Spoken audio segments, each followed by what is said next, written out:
Minecraft has a lot of different biomes, but they can range from 1 to even a million blocks apart. And if I wanted to go that far, it would cost me a lot of wasted rockets. So today, I combine all the biomes into my base, creating my own dimension. Now this video took over 100 hours to make, so please watch it all the way through. I promise you'll enjoy it. Now first things first, I'm gonna need to make an outline of how big I want this circle to be. So let's grab some iron from my iron farm and now begin making the outline.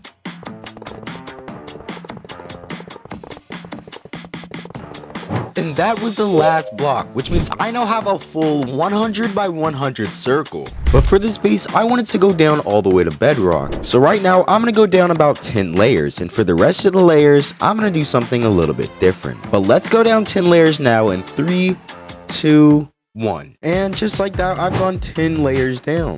But what I didn't tell you guys is that I actually placed thousands of TNT all underneath the stone. But now all I had to do was push this one button and...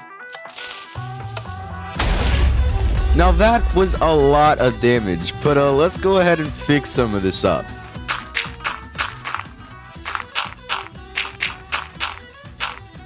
And that is a lot better. Now actually all that TNT made a pretty big explosion, but it's kind of still a little bit smaller than I thought it would be.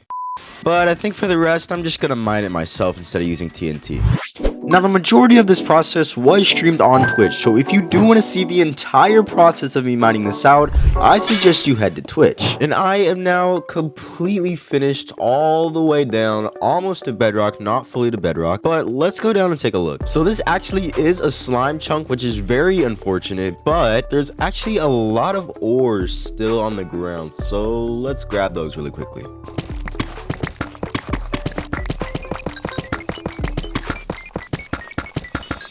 Oh, these slimes are so annoying. Okay, so I pretty much got all the ores, but actually I want to change up the floor because there's a lot of slime spawning. So what I'm going to do is place a layer of glowstone and then on top of that, a layer of carpet. Because according to Minecraft, carpet is one of the blocks that mobs can't spawn on. But to do this, I'm going to need to go to the nether and collect a lot of glowstone. So let's go.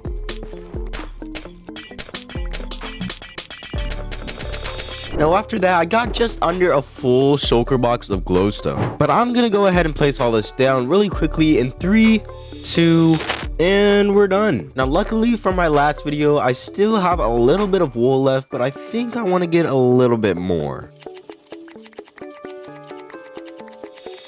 Man, I really need to make that process faster, but I'll probably save that for another video. But now I can go ahead and start placing down all of this carpet. So, let's cue the building montage.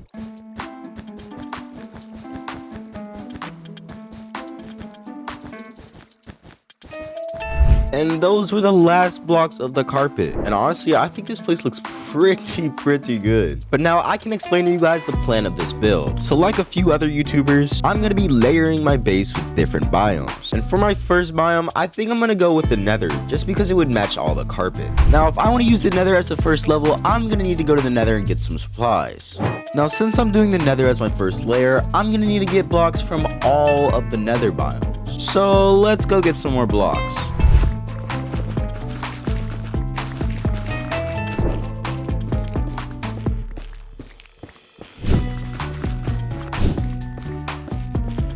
Man, breaking these takes way too long. Now, I actually really want to use this blue fire, but I really don't know how to get it, so that's unfortunate. Now, after my trip to the nether, I actually got almost 2 shulker boxes worth of stuff. Now, for this bottom layer, I want to divide it into 4 sections for 4 biomes. So really quickly, let's make an outline of how I want it to look.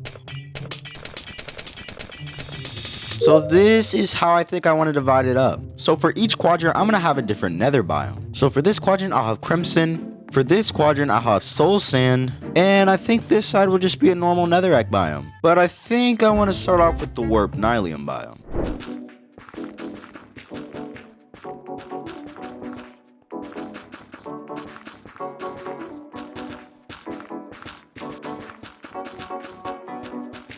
So now that I completely finished the terrain, it's time to add some accessories. By the way guys, if you have made it this far into the video, comment pineapple down in the comments to confuse everybody that hasn't been watching. So I'm now completely done with this quadrant, and I think that this biome actually turned out really well. But now it's time to get started on the soul sand biome, so let's go.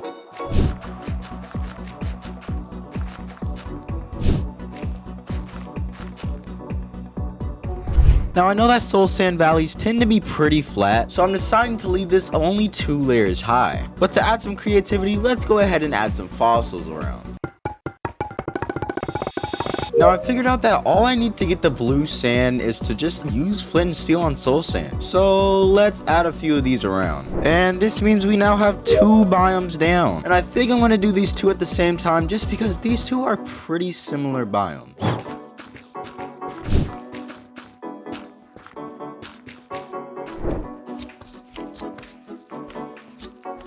Now to add a little bit of flavor to the normal nether biome, I think I'm going to add tiny versions of the nether fortress, kind of like this. But instead of putting a blaze spawner on it, I think I might put my nether portal here. And beautiful. Now really quickly, I'm going to beautify this place up a little bit. Now as you can see, I started placing endstone around the top layer of each biome. And this is simply because I want to use the end for the next layer. And this means I'm going to need to go get some supplies. Now that I'm here, I can go ahead and start collecting some endstone.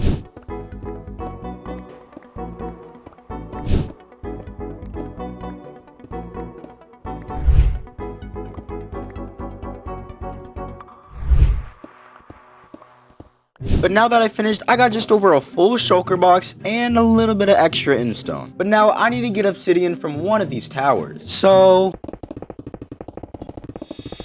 now that one pillar took me almost 2 hours to do. But before I leave the end, there's just one more thing that I'm gonna need, and that's some end city blocks. So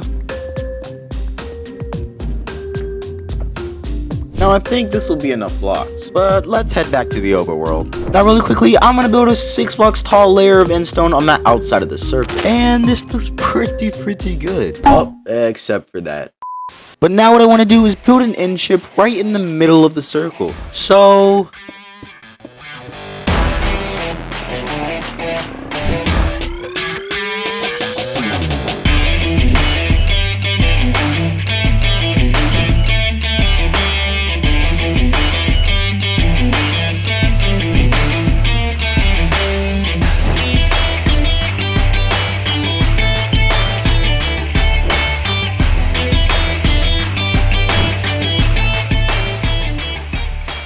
now to spice up the end biome, I'm going to be placing obsidian pillars all around the walls similar to the ones in the actual end. Let's do that in 3, 2. Now this actually turned out really well. But now I need to go do some mining because my next layer is going to be the cave biomes.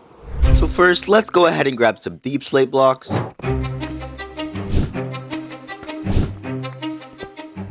And also, I guess I should get some lush cave blocks.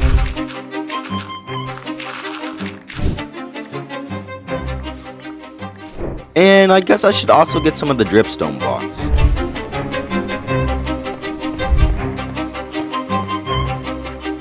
Now I think I'm going to have a different cave biome on each side of the circle. But let's start off with the amethyst biome.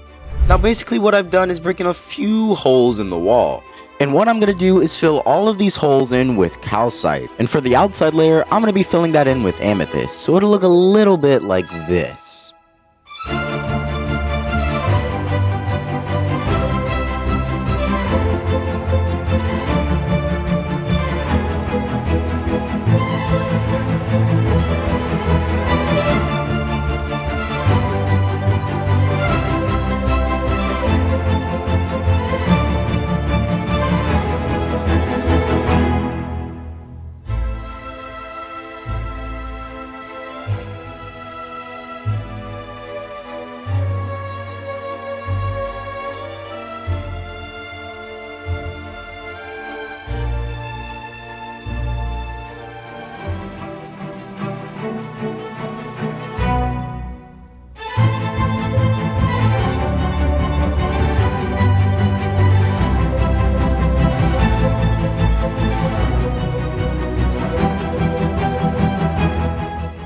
Now that was an extremely long process, and you're probably wondering why I didn't show any of my recording. It's because I kind of forgot to record it.